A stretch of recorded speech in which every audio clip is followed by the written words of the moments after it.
जोहार edu campus में। और आज की क्लास में जो टॉपिक हम ले रहे हैं वो ले रहे हैं आपका सीडीपीओ मेंस के अकॉर्डिंग सोशियोलॉजी का, समाजशास्त्र का।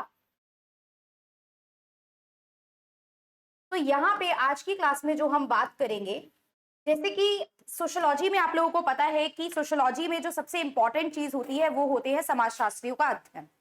सोशियोलॉजी का, समाजशास्त्र का जो उद्भव है वो वेस्ट से होके देन इंडिया में बाद में अडॉप्ट किया गया। तो इस तरीके से हमारे पास सोशियोलॉजी के, समाजशास्त्र के कुछ फाउंडिंग फादर हैं जो वेस्ट में है और कुछ हैं जो भारत में है, जिन्होंने भारत में इसकी नींव रखी। तो अगर मैं बात करूं कि वेस्ट में जो इसके फाउंडिंग फादर हैं, जो थिंकर सीधे सीधे आप लोगों के सिलेबस में लिखे हैं, जो आप लोगों को पढ़ने हैं, जिन सोशियोलॉजिस्ट, समाजशास्त्रियों के नाम है, तो हम देखेंगे सबसे पहला नाम जो हमारे पास आता है वो आता है अगस्त कॉम्ट का। अभी ये कवर करके हम लोग भारतीय समाजशास्त्रियों के नाम पे आएंगे और फिर हम समाजशास्त्री एम.एन. श्रीनिवास का आज की क्लास में डिटेल में अध्ययन करेंगे। दूसरे की थिंकर की अगर मैं बात करूं तो यहाँ पे हमारे पास है हर्बर्ट स्पेंसर। फिर हमारे पास जो आते हैं वो आते हैं Karl Marx, then Emile Durkheim and Max Weber. ऐसा नहीं है आपके सिलेबस में सिर्फ यही थिंकर है, इनके अलावा बहुत सारे सोशियोलॉजी, समाजशास्त्रियों का अध्ययन हमें करना है। लेकिन ये पांच जो हैं ये समाजशास्त्र के क्या कहलाते हैं? फाउंडिंग फादर कहलाए जाते हैं। तो ये पांच जो है जिन्होंने समाजशास्त्र के अध्ययन की नींव रखी थी वेस्ट में। अब उसके बाद हम आते हैं भारत पे। भारत में जब समाजशास्त्र स्टार्ट हुआ, वेस्ट के बाद यहाँ पे स्टार्ट हुआ, पहले वेस्ट में स्टार्ट हो चुका था, उसके बाद 1914 से लेके 1919 और उसके बाद आगे यहाँ पे समाजशास्त्र जो है वो बहुत तेजी से इसका विकास भारत में हुआ। अब विकास करने के लिए ऐसे कुछ लोग चाहिए जिन्होंने समाजशास्त्र, उसके अध्ययन, उसकी इंपॉर्टेंस को यहाँ पे लोगों के बीच में पहुंचाया। तो कुछ लोगों ने पहले इसका अध्ययन खुद करा, फिर वो आगे इस अध्ययन को आगे फॉरवर्ड उन्होंने करा। तो भारत में कौन कौन से समाजशास्त्री हमारे पास हैं? तो उनमें सबसे पहला नाम आता है जीएस घुरे का।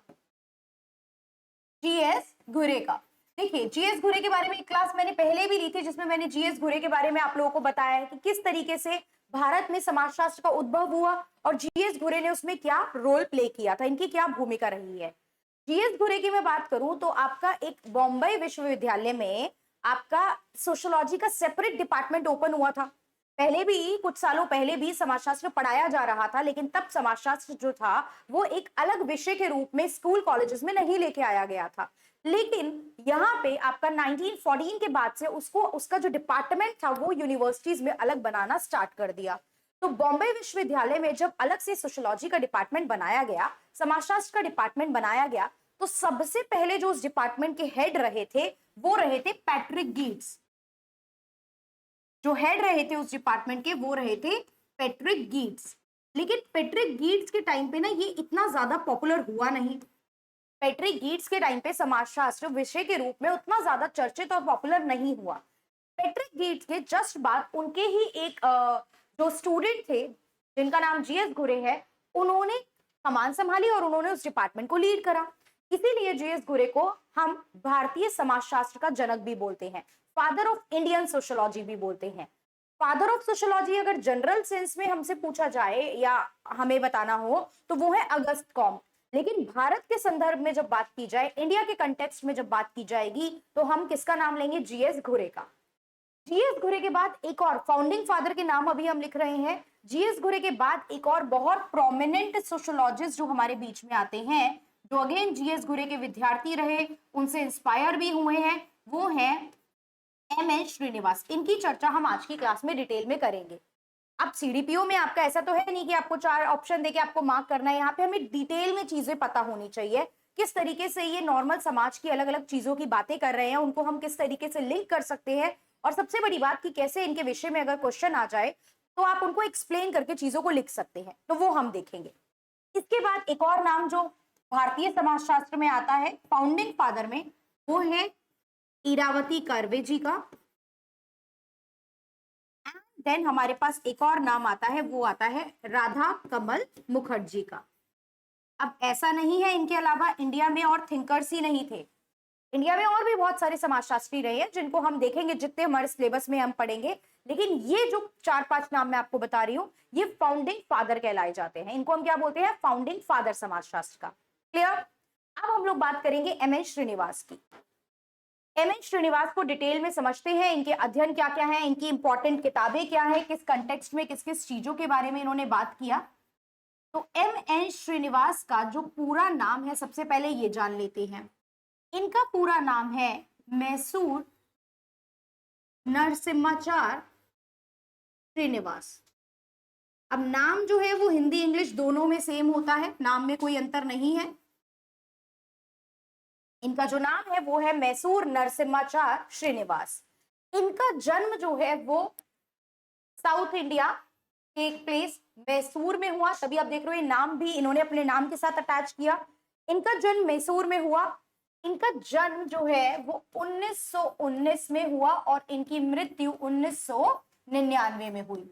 अब ये हमारे एग्जाम पॉइंट से इतना रिलेवेंट नहीं है, बट जब भी कोई समाजशास्त्री पढ़ते हैं तो कुछ बेसिक उनका एक तरीके से लाइफ के बारे में, क्या अध्ययन उन्होंने करा, ये सब जान लेना हमारे लिए जरूरी रहता है। तो जन्म हुआ 1919 में, मृत्यु हुई 1999 में। मैसूर में इनका जन्म हुआ। नाम इनका था मैसूर नरसिम्हाचार श्रीनिवास। जीएस घुरे के बाद ये डिपार्टमेंट ऑफ सोशियोलॉजी को हेड करने पहुंचे। अब जीएस घुरे से थोड़ा सा इनका पैटर्न जो था अध्ययन करने का वो डिफरेंट था, जिसपे हम लोग अभी आएंगे।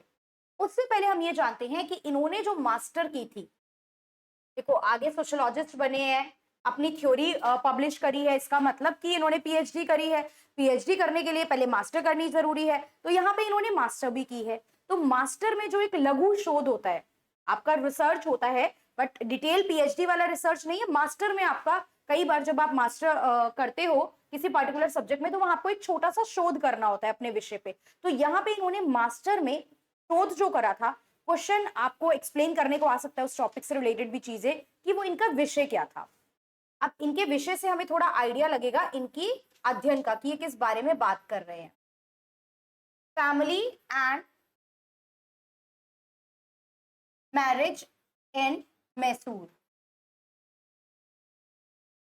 मैसूर में परिवार से विवाह। ठीक है, अब परिवार और विवाह क्या होता है ये चीज तो जनरल है, लेकिन जो जिस एरिया में ये रह रहे हैं, जहां से ये बिलोंग कर रहे हैं, वहां पे परिवार किस तरीके के हैं, किस टाइप से वहां विवाह की प्रणाली है, किस प्रकार का विवाह देखने को मिलता है, ये सब चीजों पे इन्होंने जो है वो शोध किया था।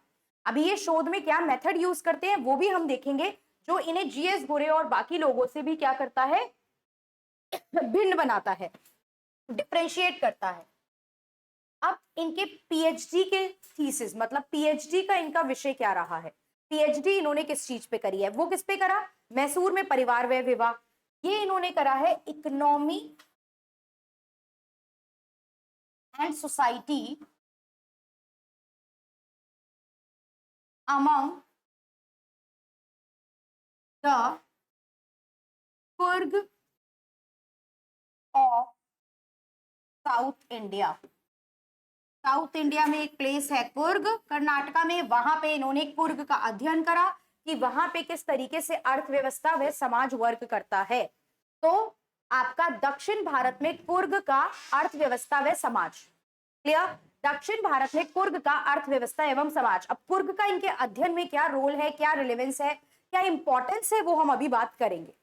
एक चीज आपको जाननी है कि जब मैं बोल रही हूँ इन्होंने अध्ययन करा कुर्ग का, इन्होंने इस चीज को एक्सप्लेन करा, तो इन्होंने जो काम करा है वो इन्होंने करा है फील्ड स्टडी। ये चीज ध्यान से समझनी है, इन्होंने करा है फील्ड स्टडी यानी कि क्षेत्रीय अध्ययन। इन्होंने करा है फील्ड स्टडी यानी कि क्षेत्रीय अध्ययन। नाउ व्हाट इज दिस क्षेत्रीय अध्ययन, क्या है ये क्षेत्रीय अध्ययन?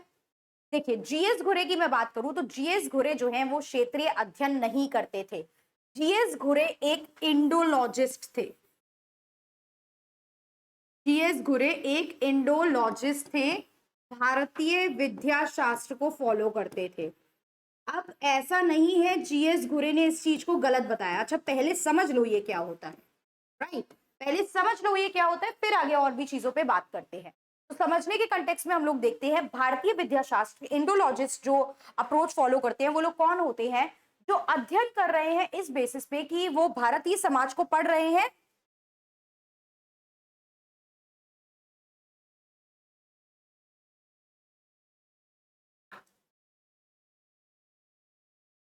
एक सेकेंड बस मुझे दीजिए। जो भारतीय समाज का अध्ययन कर रहे हैं,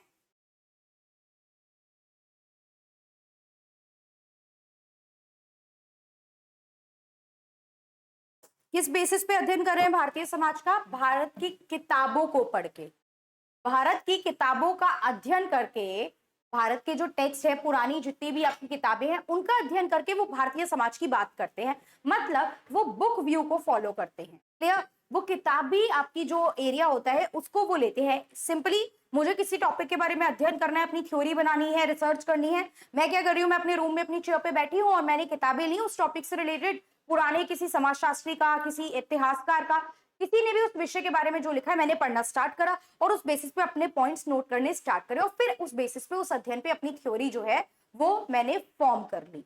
क्लियर? तो ये होता है इंडोलॉजी, किताबी ज्ञान। मैं उस जगह पे गई नहीं हूं।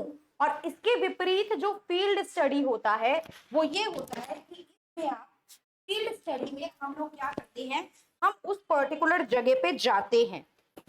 फील्ड स्टडी में हम क्या करते हैं, लिखा है ना क्षेत्रीय अध्ययन, फील्ड में आप जा रहे हो, पार्टिसिपेंट ऑब्जर्वेशन फॉलो कर रहे हो, भागीदारी, पार्टिसिपेंट ऑब्जर्वेशन, पार्टिसिपेंट ऑब्जर्वेशन,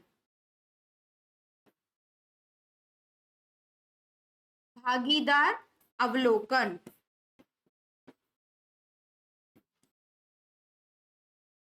भागीदार अवलोकन। क्लियर? आप क्या फॉलो कर रहे हो? पार्टिसिपेंट ऑब्जर्वेशन फॉलो कर रहे हो।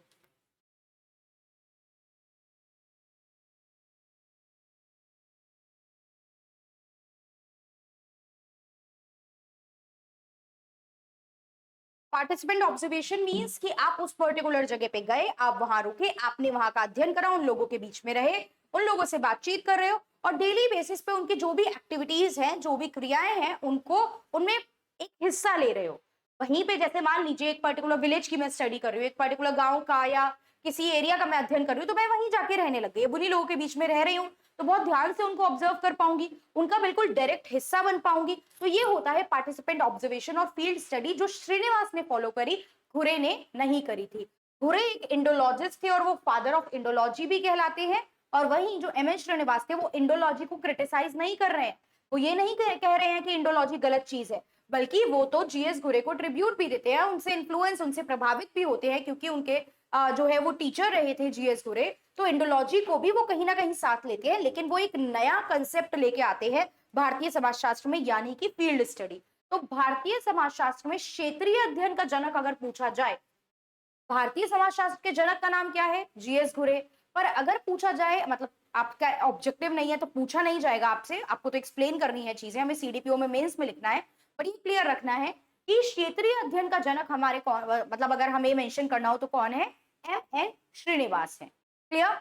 एम एन श्रीनिवास जो है वो क्षेत्रीय अध्ययन के जनक जो है वो माने जाते हैं। तो ये क्लियर हुआ फील्ड स्टडी क्या होता है, इंडोलॉजी क्या होता है। अगर इन दोनों में अंतर की बात की जाए, इंडोलॉजी में हम जो है भारतीय समाज, भारतीय अर्थव्यवस्था, भारतीय संस्कृति, अलग अलग जो सामाजिक संरचनाएं होती हैं उनका अध्ययन भारतीय किताबों के द्वारा करते हैं। राइट? हम किसी भी जगह पे जाके, किसी क्षेत्र में जाके उनके लोगों के बीच में रहकर उस चीज का अध्ययन नहीं कर रहे हैं, हम एक कमरे में बैठे हैं, आर्म चेयर मेथड भी बोलते हैं, मतलब आप एक कमरे में बैठे हो, किताबें पढ़ रहे हो और उस बेसिस पे अपनी थ्योरी फॉर्मुलेट कर रहे हो। वही फील्ड स्टडी में आपको लोगों के बीच में जाना पड़ता है, आप उनका मेंबर जो है वो बनते हैं। क्या? तो ये हमें इनसे रिलेटेड चीज समझ में आई। अब जीएस घुरे के तो ये स्टूडेंट रहे हैं, प्लस ये आगे चल के पीएचडी यहाँ पे ये कर रहे थे, उसके बाद आगे चल के ये ऑक्सफोर्ड यूनिवर्सिटी भी गए। राइट? ऑक्सफोर्ड यूनिवर्सिटी जब ये गए तो ये वहां पे प्रभावित हुए, जीएस घुरे से तो भारत में प्रभावित थे ही क्योंकि इनके अध्यापक रहे हैं। आगे जाके ये किस किस के कांटेक्ट में आए जिनसे ये प्रभावित हुए, तो वो थे आपके brown,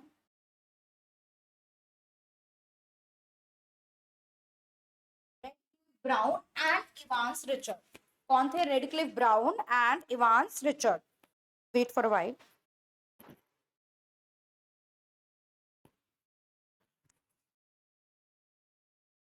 Radcliffe Brown and Evans Richard.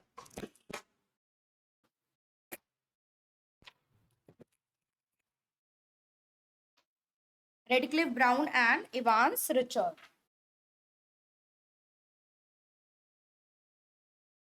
अब अगर हमसे क्वेश्चन हमारा क्वेश्चन बने कि ये किस तरीके से रेडक्लिफ ब्राउन से जो थे वो प्रभावित थे और रेडक्लिफ ब्राउन ने इनके जीवन पे क्या प्रभाव डाला है, राइट। रेडक्लिफ ब्राउन ने इनके जीवन पे क्या प्रभाव डाला है।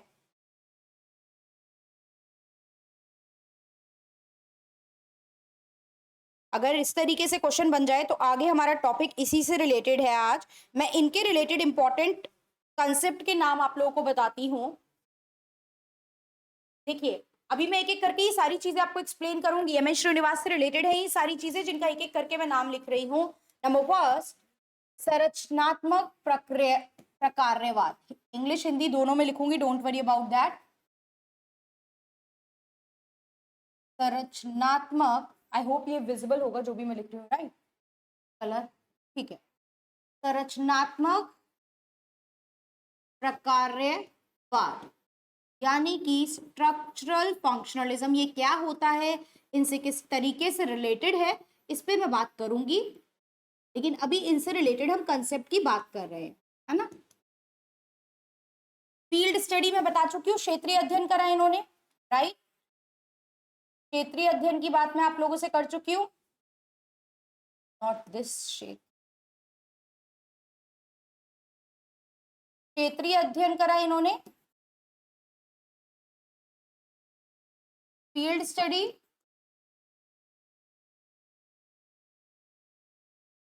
थर्ड नंबर पे हम देखेंगे संरचनात्मक प्रकार्यवाद, फील्ड स्टडी। फिर इन्होंने बात की है संस्कृतिकरण की। ये इनके कंसेप्ट है जिन पे मैं एक एक करके आपको बताऊंगी। इन्होंने अपने अध्ययन में किस किस चीजों पे बात की है। संस्कृतिकरण की, संस्कृतिकरण यानी कि इंग्लिश में भी मेंशन करके चल रही हूं, संस्कृताइजेशन, संस्कृताइजेशन। फिर इन्होंने बात की है पश्चिमीकरण की, पश्चिमीकरण यानी कि westernisation.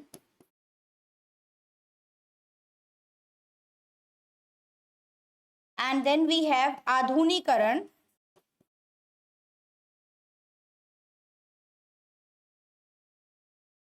Modernisation, modernization. Dominant caste, प्रभु जाति। अच्छा यहीं पे लिखती हूँ, आई विल ट्राई इसी पेज पे आ जाए सब। प्रभु जाति या प्रबल जाति भी बोलते हैं, ठीक है, प्रभु जाति या प्रबल जाति, यानी कि वन मोर इंपॉर्टेंट कॉन्सेप्ट है इनका, दैट इज डोमिनेंट कास्ट। और एक और है स्प्रेड, जो मैं आगे अलग से बता दूंगी। मेजर यही आपके कंसेप्ट है। होप सारी चीजें विजिबल है, क्लियर। ये हमारे क्या है, इनके कंसेप्ट है जिन पे हमें बात करनी है। ये हमारे कंसेप्ट है जिसपे बात करनी है, क्लियर।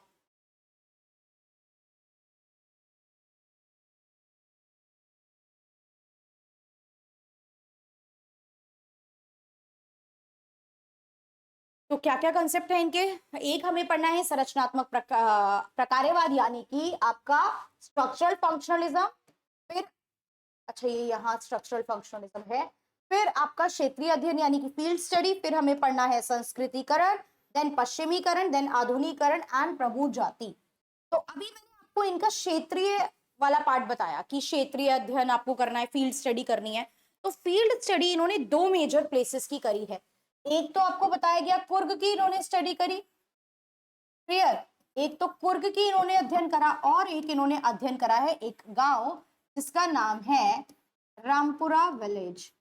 रामपुरा विलेज एक गांव है, रामपुरा विलेज।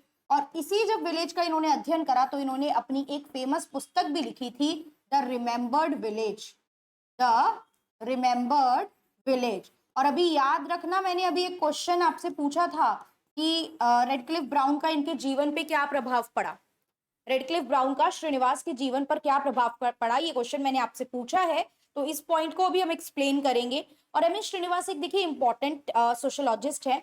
आप सोशियोलॉजी किसी भी एग्जाम के पर्सपेक्टिव से पढ़े, चाहे आप सीडीपीओ पढ़ रहे हैं, चाहे आपने लेडी सुपरवाइजर किसी ने पढ़ा होगा, या फिर फॉर एग्जांपल कोई बच्चा यूपीएससी पढ़ता है, कोई यूजीसी नेट के लिए पढ़ता है, किसी भी एग्जाम के लिए जब अपना सोशियोलॉजी पढ़ते हैं तो हमें देखिए उसमें भारतीय सोशियोलॉजी वाला पार्ट देखना होता है, राइट।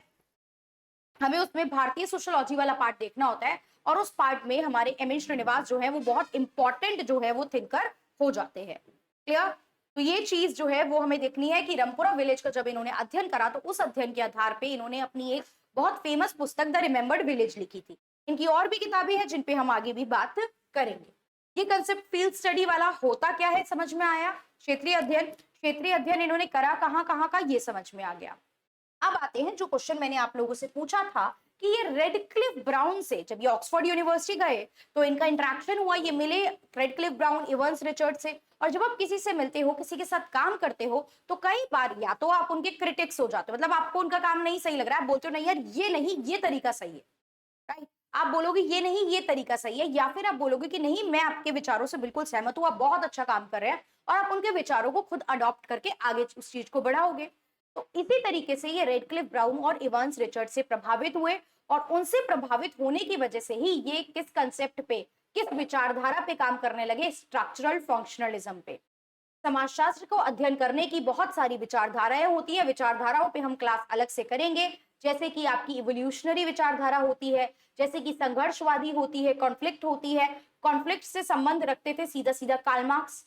कॉन्फ्लिक्ट मतलब एक नाम बता रही हूँ मैं, बहुत सारे नाम है, बट कॉन्फ्लिक्ट विचारधारा के सबसे एक फेमस जो एक तरीके से उसको आगे बढ़ाने वाले पर्सन थे वो कौन थे, कार्ल मार्क्स थे। और यहीं पे हमारे पास फंक्शनलिज्म की जब हम बात करते हैं, प्रकारवाद की बात करते हैं, तो हमारे पास एमाइल दर्कीम का नेम आता है, राइट। लेकिन यहाँ पे हम जो बात कर रहे हैं वो है स्ट्रक्चरल फंक्शनलिज्म का कंसेप्ट। क्या है? Structural functionalism.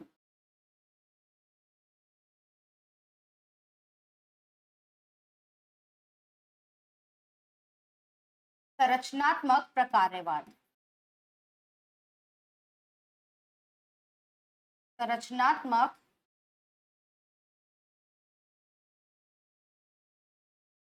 प्रकारवाद। क्लियर? संरचनात्मक प्रकारवाद। अब संरचनात्मक प्रकारवाद में अगर हम देखें तो फंक्शनलिज्म का मतलब क्या होता है कि समाज कुछ जितने भी पार्ट समाज में है, अच्छा पहले स्ट्रक्चर ही देखो ताकि आप लोगों को कंफ्यूजन ना हो। एक चीज और जो आप ध्यान रखोगे ये समझाने से पहले कि एम एन श्रीनिवास जो थे ना वो सूक्ष्म अध्ययन की बात कर रहे थे, माइक्रो एनालिसिस की बात कर रहे थे, मैक्रो की नहीं। क्वेश्चन आता है सूक्ष्म मतलब माइक्रो, मैक्रो क्या होता है? माइक्रो मीन्स होता है जब आप अध्ययन कर रहे हो एक छोटी यूनिट का, जैसे कुछ लिमिटेड ग्रुप का, लिमिटेड एरिया का। अब आप देख रहे हो श्रीनिवास का अध्ययन जो है वो क्या है, कुर्ग, वो क्या है आपका रामपुरा विलेज, वो पूरे भारत की बात कर रहे हैं क्या? वो साउथ इंडिया के, आपके दक्षिण भारत के कुछ पर्टिकुलर ग्रुप्स की बात कर रहे हैं, कुछ पर्टिकुलर एरिया की बात कर रहे हैं, तो वो सूक्ष्म अध्ययन फॉलो कर रहे हैं। वहीं जब हम जनरल लेवल पे बात करते हैं, ऐसी बात करते हैं जो सबके लिए, सब पे एप्लीकेबल होती है, तो वो मैक्रो एनालिसिस, ग्रैंड थ्योरीज होती हैं। लेकिन यहाँ पे ये किसकी बात कर रहे हैं, माइक्रो एनालिसिस यानी सूक्ष्म अध्ययन का। अब हम इसमें देखते हैं कि फॉर एग्जाम्पल एक ह्यूमन बॉडी है, ये एक ह्यूमन बॉडी है, क्लियर, बाल भी है कुछ कुछ, ठीक है, कान भी है यहाँ पे। तो ये ह्यूमन बॉडी कुछ पार्ट से मिलके बन रही है। आप देख रहे हो कि भैया कान भी है, हाथ भी है, पैर भी है, आंख भी है, नाक भी है, तो कुछ कुछ चीजें जो है आपकी बॉडी जो है वो कुछ पार्ट से मिलके बन रही है। इसी तरीके से घर की बात करते हैं, चलिए, ठीक है, हम पुराना गांव का ही घर बनाते हैं, झोपड़ी, कुछ इसमें आप देख रहे हो खिड़की, वुड भी लगी होगी, सीमेंट भी लगा होगा, राइट, आयरन भी कहीं ना कहीं इसमें यूज हुआ होगा, ब्रिक्स भी इसमें यूज हुई है, ईट, सीमेंट, पत्थर वत्थर सब यूज हुआ है ना। तो घर भी कुछ चीजों से मिलके बन रहा है।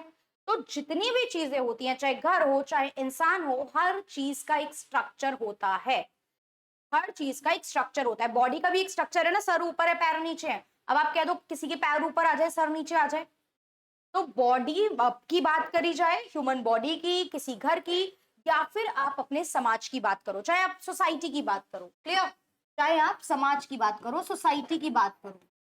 सोसाइटी भी कुछ पार्ट से मिलके बनती है। सोसाइटी में भी कुछ ऐसी संस्था होती है, सोसाइटी में भी कुछ ऐसी संस्था है या इंस्टीट्यूशन है जो वर्क कर रहे हैं। ये प्रॉपर अलग से क्लास रखेंगे हम लोग सोशल इंस्टीट्यूशन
चलिए, संस्कृतिकरण जो वर्ड है, अगर हमारे पास इसका क्वेश्चन संस्कृतिकरण से ना आके ब्राह्मणाइजेशन से आता है तो भी सेम ही चीज है, ध्यान से समझेंगे।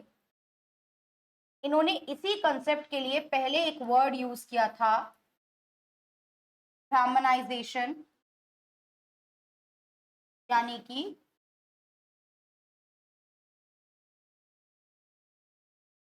ब्राह्मीकरण। अब समझो होता क्या है। कास्ट स्ट्रक्चर पता है हमें, ब्राह्मण, क्षत्रिय, वैश्य, शूद्र। ब्राह्मण, क्षत्रिय, वैश्य, शूद्र, इस जाति व्यवस्था में हमारा समाज बटा हुआ था, राइट। ये जाति व्यवस्था थी और ये जन्म के आधार पर फिक्स होती थी। हमारा समाज जो है वो इस जाति व्यवस्था में बटा हुआ था और ये जाति व्यवस्था जो है वो जन्म के आधार पे फिक्स होती थी। लेकिन अब हमारा क्वेश्चन ये नहीं है, राइट। हमारा क्वेश्चन ये नहीं है, हमारा क्वेश्चन है ये कंसेप्ट क्या था। देखिए पहले क्या कहा, पहले एम.एन. श्रीनिवास ने कहा कि ये जो नीचे वाली जातियां होती है ना, एक तो फिक्स है जातियां, जन्म के आधार पर है, तो ये नीचे वाली जो जातियां है ना, ये कई बार इस ऊपर वाली जाति की नकल करने की कोशिश करती हैं। इस ऊपर वाली जाति की नकल करना मतलब ये नहीं कि आप हाथ ऐसे करो तो ये हाथ ऐसे करेगा, ये नकल नहीं।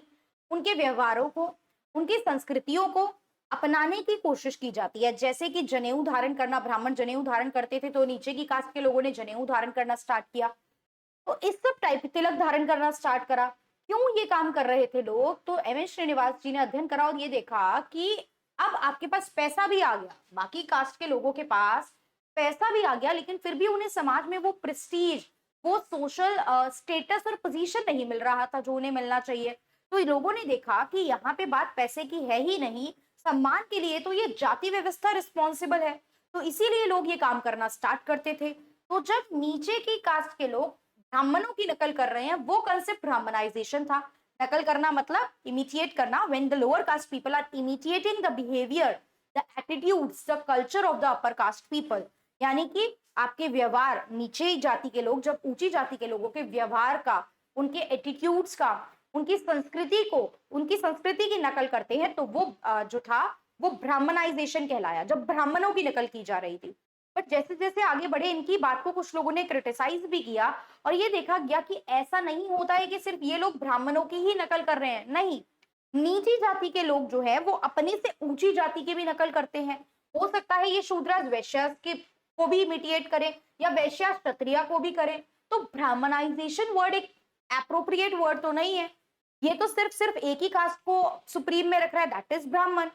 तो लेटर ऑन इसीलिए इन्होंने अपने इस वर्ड को, इस कंसेप्ट को कैंसल करके, रिवाइव करके इसी कंसेप्ट को एक नया नाम दिया, जिसको इन्होंने बोला संस्कृताइजेशन या फिर संस्कृतिकरण। क्या बोला? संस्कृताइजेशन या फिर संस्कृतिकरण। तो संस्कृतिकरण होता क्या है, जब नीची जाति के लोग क्या करते हैं, ऊंची जाति के लोगों के कल्चर, बिहेवियर, ट्रेड पैटर्न को नकल करना, उनके आधार पर एक्ट करना स्टार्ट कर देते हैं, तो वो कंसेप्ट क्या कहलाता है, वो कंसेप्ट कहलाता है संस्कृतिकरण। क्लियर? पहले इसे ही इन्होंने ब्राह्मणाइजेशन बोला था, लेकिन अब ब्राह्मणाइजेशन नहीं, इन्होंने इसको ब्राह्मणीकरण से रिपीट करके क्या चेंज कर दिया, इन्होंने रिपीट करके वर्ड कर दिया संस्कृतिकरण। क्लियर? तो संस्कृतिकरण क्या होता है ये हमें क्लियर हो गया, ये हमें क्लियर हुआ कि संस्कृतिकरण क्या होता है। अब संस्कृतिकरण की कुछ विशेषताओं पे बात करते हैं कि इसकी विशेषताएं क्या क्या हैं। संस्कृतिकरण की विशेषताओं पे बात करते हैं और विशेषताओं से हम कुछ और चीज समझेंगे। इसकी विशेषताएं,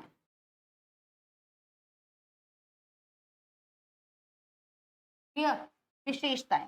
अच्छा, एक चीज और जो इन्होंने बोली थी विद रिगार्ड टू दिस, इन्होंने बोला था कि ऐसा नहीं है कि नीची जाति के लोगों ने ऊंची जाति को कॉपी करना, उनकी नकल करना स्टार्ट करा तो बिल्कुल अभी से ही 1 महीने बाद उनकी सिचुएशन इंप्रूव हो जाएगी, उनके पद में जो है वो तरक्की हो जाएगी। नहीं, इस काम को करने में पीढ़ियां लगती हैं। तकरीबन तकरीबन जो श्रीनिवास जी ने जिक्र किया है, इन्होंने बात करी है 3 पीढ़ियों की, कि 3 पीढ़ियां लग जाती हैं इस सिचुएशन को इंप्रूव करने में, राइट?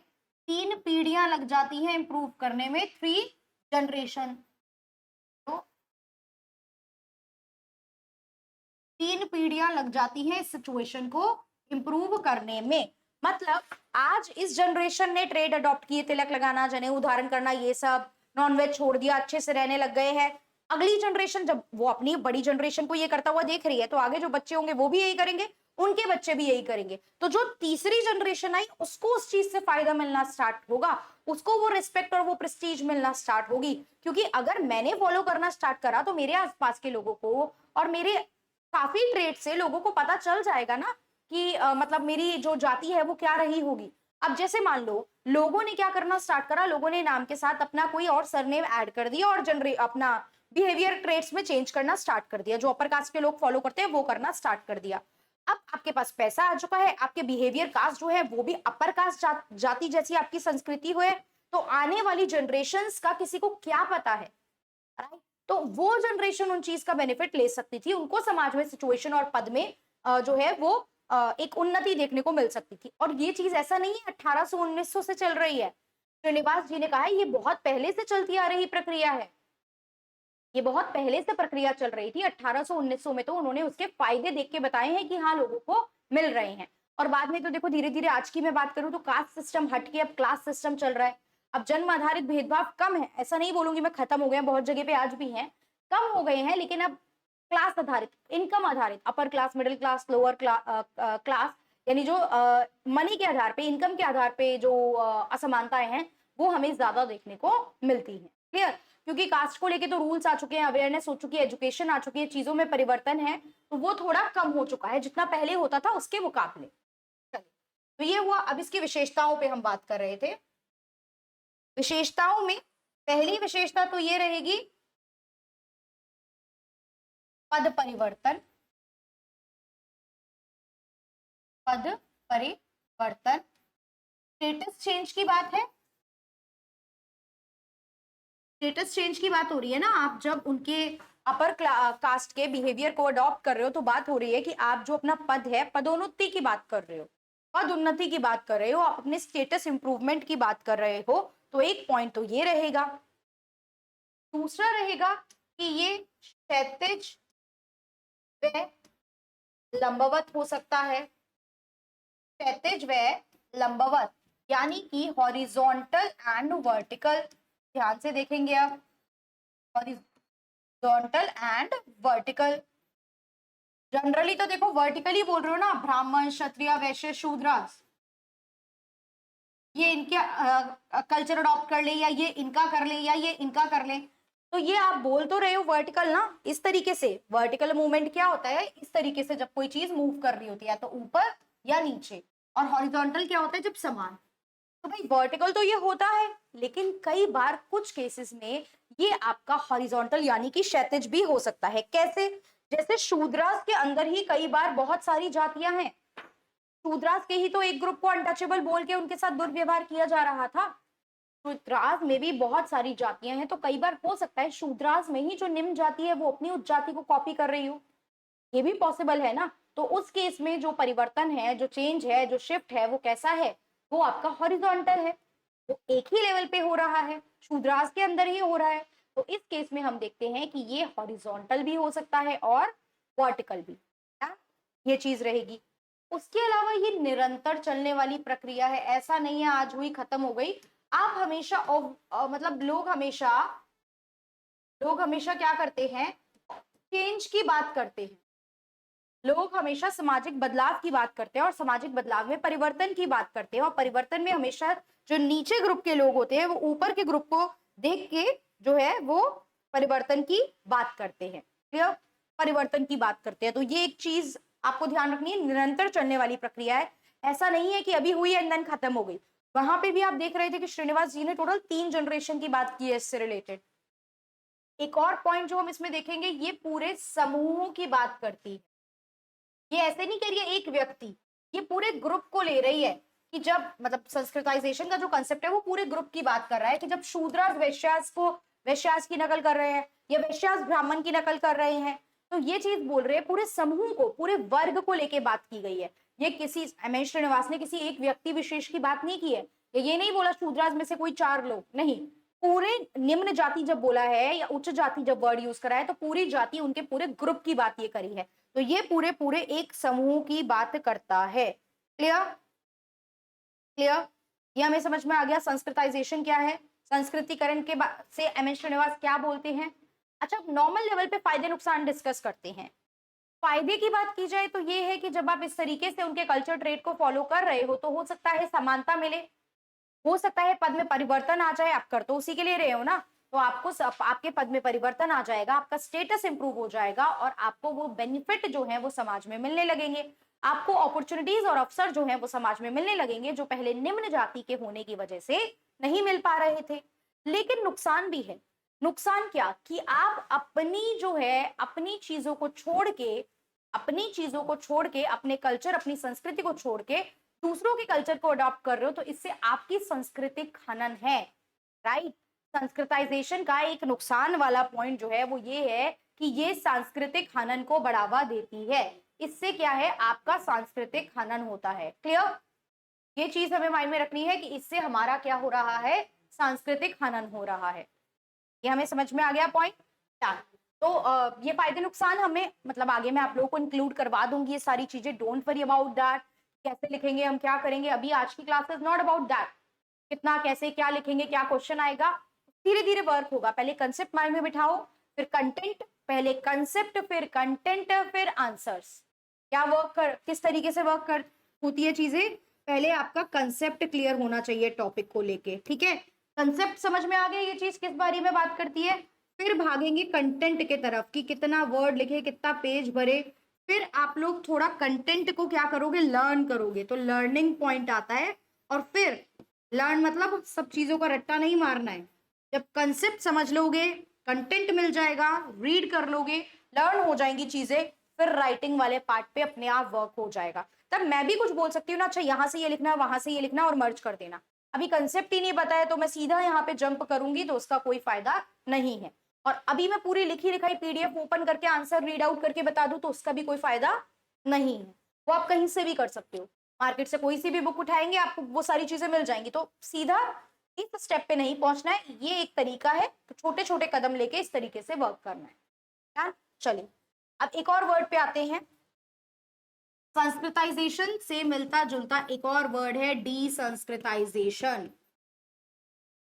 संस्कृताइजेशन का उल्टा कंसेप्ट है विसंस्कृतिकरण।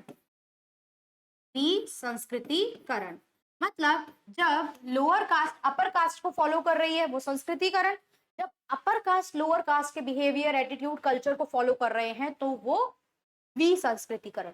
नाउ क्वेश्चन इज क्यों करेंगे, कैसे करते हैं, तो एग्जांपल से समझो। अब अपर कास्ट के लोग आज की डेट में आप देख रहे हो जितने भी ब्राह्मण से, क्या वो अल्कोहल कंज्यूम नहीं कर रहे हैं, क्या नॉनवेज काफी हद तक लोग नहीं खा रहे, काफी हद तक मैं बोल रही हूँ कि काफी लोग खा रहे हैं। मान लो चलो काफी नहीं, 100% आबादी है तो 20%, 25-30% खा रहे हैं ना, तो वो तो अलाउड नहीं था ना। अगर प्रॉपर आप कल्चर देखो तो ब्राह्मणिज्म में कहाँ अलाउड है कि आप नॉनवेज खाओ या अल्कोहल कंज्यूम करो, बट लोग कर रहे हैं। तो ये एक एग्जाम्पल इसमें आप इंक्लूड कर सकते हो। डिसंस्कृताइजेशन, विसंस्कृतिकरण, जब नीचे ग्रुप के लोग क्या कर, ऊपर उच्च जाति के लोग नीचे जाति के लोगों को कॉपी कर रहे हैं। जब upper caste is trying to imitate the culture behaviour and attitude of the lower caste, जब उच्च जाति के लोग निम्न जाति के लोगों के व्यवहार को, उनके एटीट्यूड्स को क्या करते हैं, कॉपी करते हैं। क्लियर है नो, ये वाला पॉइंट हो गया हमारा। डिसंस्कृताइजेशन आपको क्लियर हुआ। अगला का जो कंसेप्ट है वो है वेस्टर्नाइजेशन का, पश्चिमीकरण का। वेस्टर्नाइजेशन का, पश्चिमीकरण का। अब पश्चिमीकरण वर्ड से कुछ समझ में आ रहा है। अच्छा एक चीज और ध्यान रखनी है कि ये जो है ना संस्कृताइजेशन कंसेप्ट है, ये बहुत ज्यादा मिलता जुलता है रेफरेंस मॉडल से। रेफरेंस मॉडल एक कंसेप्ट है, संदर्भ समूह, रेफरेंस ग्रुप या रेफरेंस मॉडल, ये मैं आप लोगों को पढ़ाऊंगी। संदर्भ समूह, संदर्भ समूह, ये कंसेप्ट जो संदर्भ समूह का है ना, ये दिया था हेमैन ने और आगे इसको यूज करा है अपनी स्टडी में आर के मेटन ने भी। तो आर के मेटन थिंकर तो हमारी सिलेबस में है ही, तो आर के मेटन पढ़ेंगे तो रेफरेंस ग्रुप और रेफरेंस समूह भी पढ़ेंगे। तो रेफरेंस मॉडल भी यही चीज है एक तरीके से, जो संस्कृताइजेशन में एम एस श्रीनिवास ने बात करी है कि आप दूसरे की चीजों से इन्फ्लुएंस होकर उनके जैसा बनने की कोशिश करते हैं। तो यही चीज जो है ये कहीं ना कहीं कुछ हद तक मिलती जुलती है रेफरेंस ग्रुप से। तो ये रेफरेंस ग्रुप से मिलता जुलता कंसेप्ट है। क्वेश्चन ये भी आ सकता है बिकॉज आर के मैटन भी सिलेबस में है, श्रीनिवास भी सिलेबस में है कि किस तरीके से आर के मैटन का जो रेफरेंस ग्रुप का कंसेप्ट है is related with the concept of sanskritisation with M Srinivas. पढ़ते हुए ही सोच के चलो चीजें कि किस तरीके से मैरटन का ये जो कंसेप्ट है संदर्भ समूह ये श्रीनिवास के संस्कृताइजेशन से मिलता जुलता है। तो वो पढ़ लेंगे तब अपने आप आपस में इंटरलिंक आप लोग टॉपिक कर पाओगे। लेकिन वही है जब वो पढ़ लेंगे तो वो पूरे सिलेबस के बाद कई बार कुछ चीजें जो है वो सेट होती हैं। क्लियर?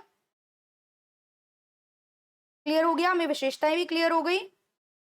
अब बात कर लेते हैं पश्चिमीकरण की। देखिए, चाहे वो संस्कृतिकरण हो, चाहे वो पश्चिमीकरण हो, चाहे वो संस्कृताइजेशन है, वेस्टर्नाइजेशन है, दोनों चीजें बात कर रही हैं सोशल चेंज की। तो श्रीनिवास जो है वो काफी हद तक सोशल चेंज की तो बात करते हैं, समाज में परिवर्तन की बात करते हैं। और वो कहते हैं ये जो वेस्टर्नाइजेशन है ना, ये 150 साल जो कॉलोनिज्म रहे हैं हम, कॉलोनियल रूल रहा है, औपनिवेशिक शासन रहा है, उसका रिजल्ट है। ब्रिटिशर ने हम पे रूल करा, 1600 में आ गए थे फैक्ट्री लगाने, धीरे धीरे आके हमारी अर्थव्यवस्था के साथ राजनीति कैप्चर करते जा रहे थे और फिर लंबे समय तक रूल करा, इतनी लड़ाइयां लड़ी, यहाँ लोगों को हराया और हम पे शासन करा और 1947 में यहाँ से गए हैं। तो तकरीबन जो 150 साल ब्रिटिशर ने हमको अपनी कॉलोनी बना के रखा है भारत को, तो वही चीज का रिजल्ट है ये जो वेस्टर्नाइजेशन आना। पश्चिमीकरण का मतलब है पश्चिमी सभ्यता से प्रभावित होना, influence from the western culture. Western culture, western civilisation से प्रभावित होना। अब कल्चर में सब कुछ आ जाता है, कल्चर में धार्मिक बातें भी आ जाती हैं, कल्चर में खाना, कल्चर में पहनना, कल्चर में बोलना, सब कुछ आ जाता है। तो ये कहलाता है आपका क्या? ये कहलाता है वेस्टर्नाइजेशन। 150 साल के कॉलोनियल रूल की वजह से जब हम ब्रिटिशर के इंटरैक्शन में आए तो हम उनको ऑब्जर्व कर रहे थे, तो हम उससे इंटरैक्ट कर रहे थे, तो हम उनकी काफी चीजों से इन्फ्लुएंस हो रहे थे। बहुत से लोगों ने इंग्लिश लैंग्वेज भी सीखनी स्टार्ट कर दी थी, आप देख रहे हो। जो लोग बिल्कुल ब्रिटिशर के घर में डायरेक्टली काम कर रहे हैं, जैसे मान लो कोई मेड है ब्रिटिशर के घर में या कोई सर्वेंट सर्व करता है, ड्राइवर है, तो वो जब रोज उनसे मिल रहा है तो वो उनके तौर तरीके भी सीख रहा है ना। वो ये सीख रहा है ना, वो नाश्ते में ब्रेड बटर खा रहे हैं, ब्रेड टोस्ट खा रहे हैं, कुछ नाश्ते में बना के खा रहे हैं, देन खाना, ये सब चीजें। तो ये खाने का एक एग्जाम्पल दे रही हूँ। आज की डेट में भी आप देखो ना, जॉर्ज रिट्जर ने भी तो एक कंसेप्ट आपका दिया है मैकडोनलाइजेशन का, मैकडोनलाइजेशन की बात की गई है। तो यहाँ पे ये सब टर्म जो यूज किए जाते हैं इसीलिए किए जाते हैं कि आप दूसरी चीज से प्रभावित हो रहे हो, वेस्टर्न कल्चर से प्रभावित होना। और कल्चर में यहाँ पे सारी चीजें जाती हैं, ये मैं आपसे बार बार बोल रही हूँ, राइट। तो श्रीनिवास ने यही बोला है कि 150 साल का जो रूल है उसकी वजह से जो हम पे इन्फ्लुएंस पड़ रहा है और कल्चर में बहुत सारी चीजें जाती है। मैंने बताया कल्चर में आप सिर्फ मतलब कल्चर से प्रभावित होना, उनकी सभ्यता से, सभ्यता और संस्कृति से प्रभावित होना, इसमें आपकी टेक्नोलॉजीज भी जाएंगी, प्रोडक्शन करने का तरीका भी जाएगा, पढ़ाई लिखाई भी जाएगी। तो देखो ना, बहुत से लोग बाहर से पढ़ लिख के आ रहे थे। देखो ना, आजादी के बाद भी हमने सुप्रीम कोर्ट वही चलने दिया, सिविल सर्विसेज चलने दी जैसा वो चला के गए थे, बिकॉज वो चीज हमें भी काफी हद तक क्या लग रही थी, ठीक लग रही थी। क्या? जैसे कि समानता की बात करना, भाई वो तो नहीं देख रहे थे ना ये दलित होता है, ये होता है, ये तो हमारे समाज में गड़बड़ थी। हमारे समाज सुधारक भी तो इस चीज के लिए वर्क कर रहे थे, तो वो लोग समानता की बातें करते थे, इक्वालिटी की बातें करते थे, वो लोग धर्मनिरपेक्षता की बातें करते थे, सेक्युलरिज्म की बातें करते थे। तो ये सब चीजों से हम जो है वो काफी हद तक प्रभावित हो रहे थे, राइट। तो धर्मनिरपेक्षीकरण की बातें भी वो कर रहे थे। धर्मनिरपेक्षीकरण मतलब क्या था? धर्म में लॉजिक को लाना। धर्मनिरपेक्षीकरण की जब बात करते हैं तो धर्मनिरपेक्षीकरण का मतलब भी क्या था? धर्मनिरपेक्षीकरण का मतलब क्या था? धर्म में लॉजिक को लाना। हर चीज को धर्म से मत जोड़ो। जैसे अगस्त कॉम्ट ने 3 स्टेजेस दिए हैं, थियोलॉजिकल, मेटाफिजिकल एंड साइंटिफिक। तो साइंटिफिक मतलब कि लोग धर्म को छोड़ के पहले नेचर पे आए, नेचर से साइंस पे आए। तो धर्म को थोड़ा सा पीछे छोड़ के, धर्म को मतलब ये नहीं है पूजा पाठ, भगवान, ये सब चीजें, हर चीज में धर्म। छींक आई तो भगवान के पास, छींक आई तो आप मतलब कुछ भी चीज हुई तो झाड़ा लगवा लो, पूजा करवा लो, ये नहीं। साइंटिफिक चीजें है, दवाई खाओ, ट्रीटमेंट करवाओ, जो भी दिक्कत है, बीमारी है, तो लॉजिक लगाओ, तार्किक चीजों पे बात करो। तो ब्रिटिशर ये सब कर रहे थे उस समय, और जब वो आए तो इंडिया में ये सब चीजें थी नहीं। तो ऑब्वियस बात है हम प्रभावित होंगे, जिस वजह से ही पश्चिमीकरण भी हमें देखने को मिला। तो ये चीजें धर्मनिरपेक्षीकरण की बात करती है। क्लियर? चलिए अब हम बात करते हैं इनकी एक और इंपॉर्टेंट मतलब एक लास्ट कंसेप्ट जो हम डिटेल में डिस्कस करेंगे, that was dominant caste. The concept of dominant caste was also given by M N. Srinivas. प्रबल जाति या प्रभु जाति, प्रबल जाति या प्रभु जाति, इस कंसेप्ट पे हम लोग बात कर लेते हैं। क्लियर?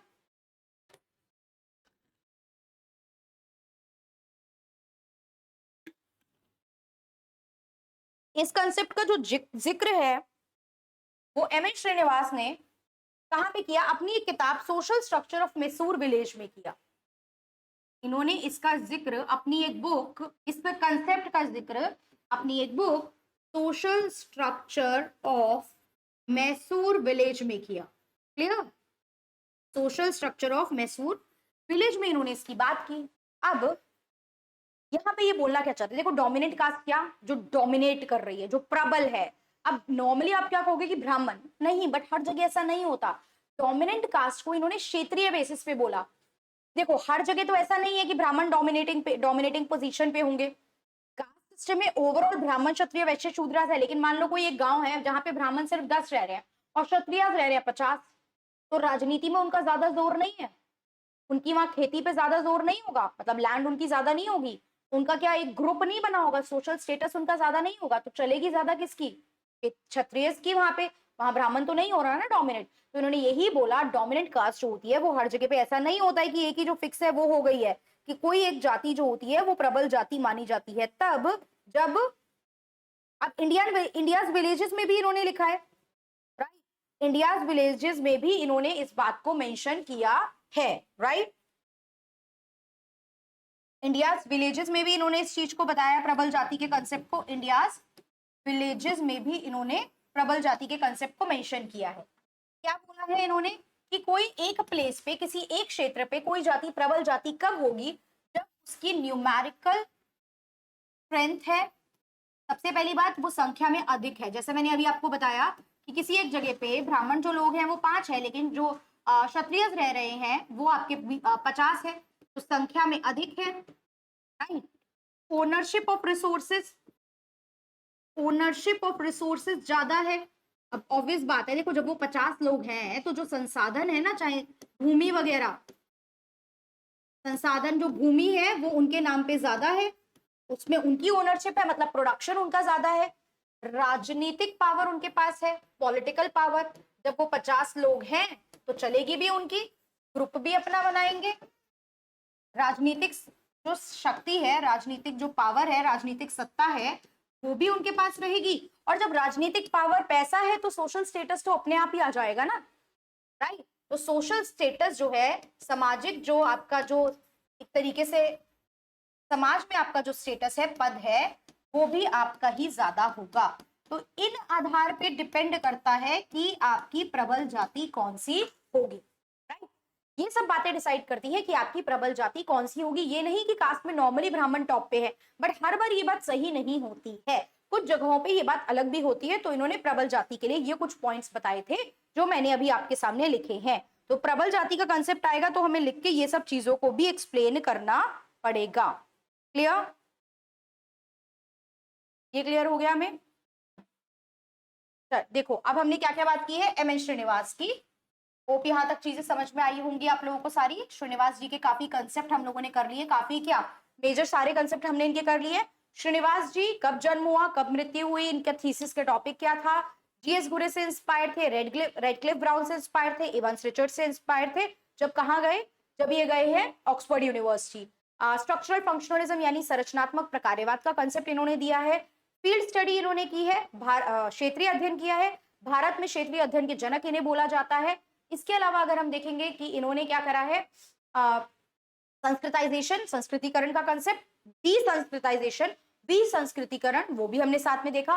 पश्चिमीकरण यानी वेस्टर्नाइजेशन, धर्मनिरपेक्षीकरण, सेक्युलरिज्म की बात की है। इसके अलावा इन्होंने किसकी बात की है? इसके अलावा इन्होंने डोमिनेंट कास्ट यानी प्रबल या प्रभु जाति की भी बात की है। क्लियर? कुछ इनकी किताबें भी देखी है। होप आपको ये चीजें समझ में आई होंगी। क्वेश्चन भी एक दो मैंने बताए हैं कैसे आएंगे, बाकी एक बार सिलेबस जब होगा तब क्वेश्चंस पे वर्क करना ज्यादा बेनिफिशियल रहेगा, शुरू में क्वेश्चन पे वर्क करने का कोई भी वैल्यू और महत्व नहीं रह जाएगा।